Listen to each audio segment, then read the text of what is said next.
Halo semuanya, perkenalkan saya Erika Ventiani Marbun dengan NIM 2005081022 kelas akuntansi 5B dengan dosen pengampu Ibu Raya Puspitasari Hasibuan SE MSI.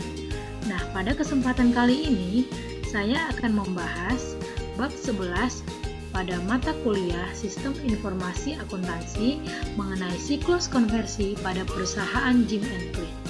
Sebelumnya, saya akan menjelaskan tentang kasus yang ada pada siklus konversi perusahaan Jim & Clean. Jim & Clean merupakan perusahaan bergerak dalam industri manufaktur yang memproduksi sabun dan deterjen.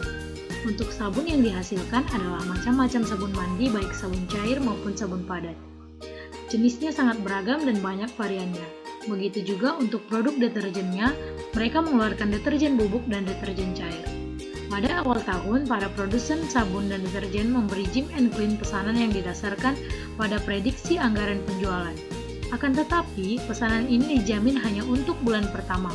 Setelah itu, tiap produsen sabun dan deterjen dapat merevisi pesanan per bulan. Sistem Jim & Clean saat ini mensyaratkan pesanan bahan baku dimasukkan ke para pemasok setiap triwulan. Sementara pesanan tersebut memberikan gambaran umum apa yang diharapkan. Pesanan dari para produsen mobil dapat naik atau turun secara dramatis setelah bulan pertama tersebut. Berdasarkan proses produksi batch saat ini, dikirimkan secara langsung ke tahap produksi, perencanaan, dan pengendalian. Dalam tahap ini, bahan baku dan kebutuhan operasi akan ditetapkan, berbagai dokumen digunakan untuk memulai aktivitas produksi.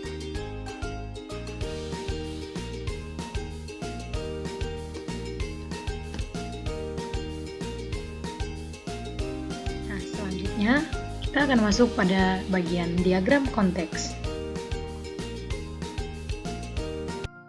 Pada diagram konteks tersebut, pelanggan akan mengirimkan blanket order pada sistem pemrosesan penjualan. Nah, sistem pemrosesan penjualan akan mengirimkan daftar kebutuhan bahan baku, lembar urutan kerja, laporan status persediaan, dan spesifikasi teknis ke bagian Departemen Teknik. Kemudian Departemen Teknik akan mengirimkan permintaan pembelian. Selanjutnya, sistem akan mengirimkan penjadwalan produksi pada supervisor, dan supervisor akan mengirimkan perintah kerja, lembar perpindahan, dan permintaan bahan baku. Kemudian sistem akan mengirimkan permintaan pembelian bahan baku pada Departemen Pembelian. Kemudian Departemen Pembelian akan mengirimkan bahan baku kepada sistem. Selanjutnya, sistem akan mengirimkan bahan baku pada Departemen Pengandalian Persediaan, dan Departemen Pengandalian Persediaan akan mengirimkan laporan status persediaan. Nah, kemudian sistem akan mengirimkan dokumen pencatatan waktu kerja ke bagian Departemen Penggajian, dan Departemen Penggajian akan mengirimkan kartu waktu untuk gaji dan jam kerja. Kemudian sistem akan mengirimkan permintaan pembelian, permintaan bahan baku, file perintah kerja, lembar perpindahan, kelebihan bahan baku, retur bahan baku, dan kartu kerja ke bagian Departemen Akuntansi Biaya. Kemudian Departemen Akuntansi Biaya akan mengirimkan update buku besar kepada sistem. Selanjutnya, sistem akan mengirimkan voucher jurnal ke bagian Departemen Akuntansi Buku Besar. Kemudian, Departemen Akuntansi Buku Besar akan memperbaharui buku besar.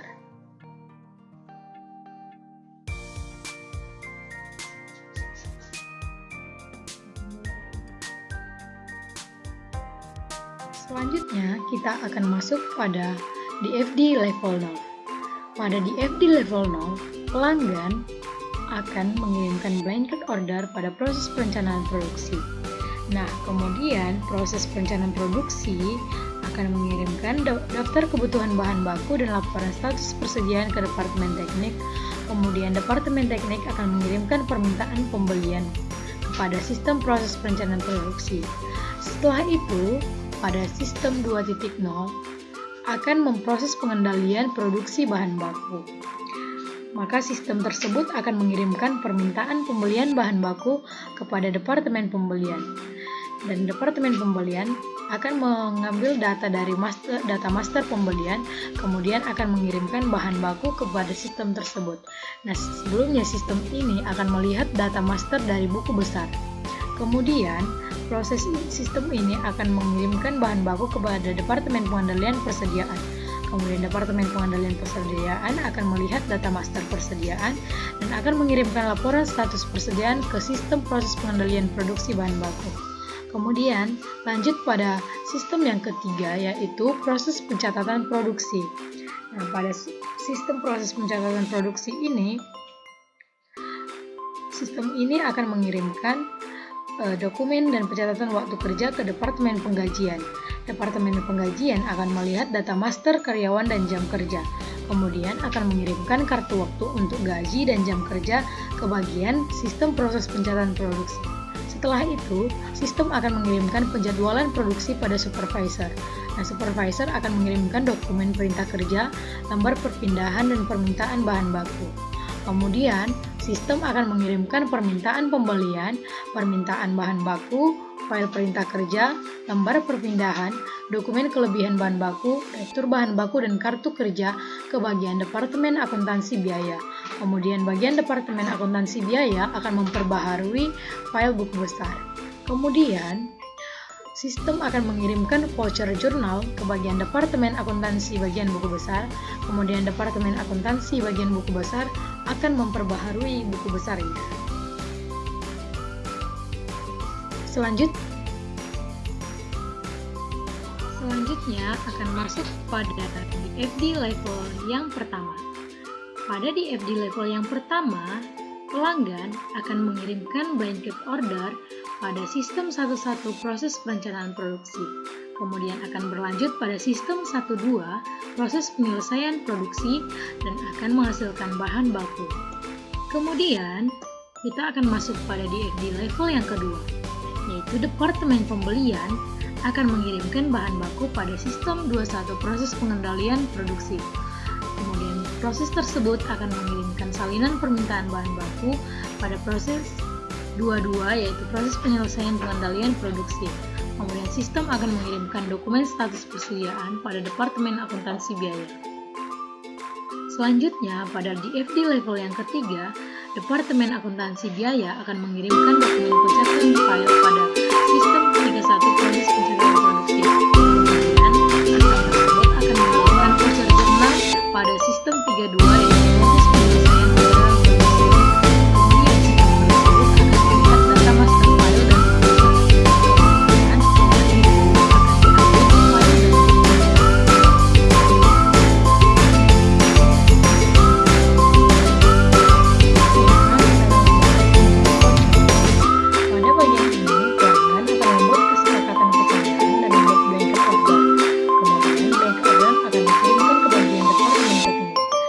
dan Departemen Teknik akan memproses blanket order tersebut dan membuat daftar kebutuhan bahan baku, lembar urutan kerja, dan laporan spesifikasi teknis. Kemudian akan dibuat jadwal produksi dan dibuat permintaan pembelian bahan baku. Kemudian permintaan pembelian bahan baku ini akan dikirimkan ke bagian Departemen Pembelian. Selanjutnya, Departemen Pengendalian Persediaan akan membuat laporan status persediaan. Kemudian laporan status persediaan tersebut akan dikirim ke bagian Departemen Teknik untuk membuat jadwal produksi tadi. Nah, selanjutnya permintaan pembelian bahan baku tadi akan diproses oleh Departemen Pembelian dan akan ditentukan bahan bakunya yang akan dibeli. Kemudian ada dokumen pembelian bahan baku dan bahan bakunya ada yang digunakan dan ada yang berlebih. Untuk bahan baku yang berlebih akan dibuang. Namun dokumennya akan dikirimkan ke bagian Departemen Akuntansi Biaya. Selanjutnya, jadwal produksi yang di bagian Departemen Teknik tadi akan dikirimkan ke supervisor. Nah, supervisor akan memproses dan membuat dokumen yang berupa dokumen perintah kerja, lembar perpindahan, dan permintaan bahan baku. Nah, dokumen ini akan dikirimkan ke bagian Departemen Akuntansi Biaya. Kemudian, Departemen Penggajian akan membuat dokumen waktu kerja berupa kartu waktu kerja untuk gaji dan jam kerja. Dan ini akan dikirimkan juga ke bagian Departemen Akuntansi Biaya. Dan di bagian Departemen Akuntansi Biaya, kartu waktu kerja untuk gaji dan jam kerja, perintah kerja, lembar perpindahan dan permintaan bahan baku, dokumen kelebihan bahan baku, dokumen yang telah diterima oleh Departemen Akuntansi Biaya akan digunakan untuk memperbaharui file barang dalam proses. Kemudian akan dibuat voucher jurnal. Voucher jurnal ini akan dikirimkan ke bagian Departemen Akuntansi bagian buku besar. Kemudian, Departemen Akuntansi bagian buku besar akan memperbaharui buku besar. Kemudian, buku besar yang telah diperbaharui ini akan diupdate.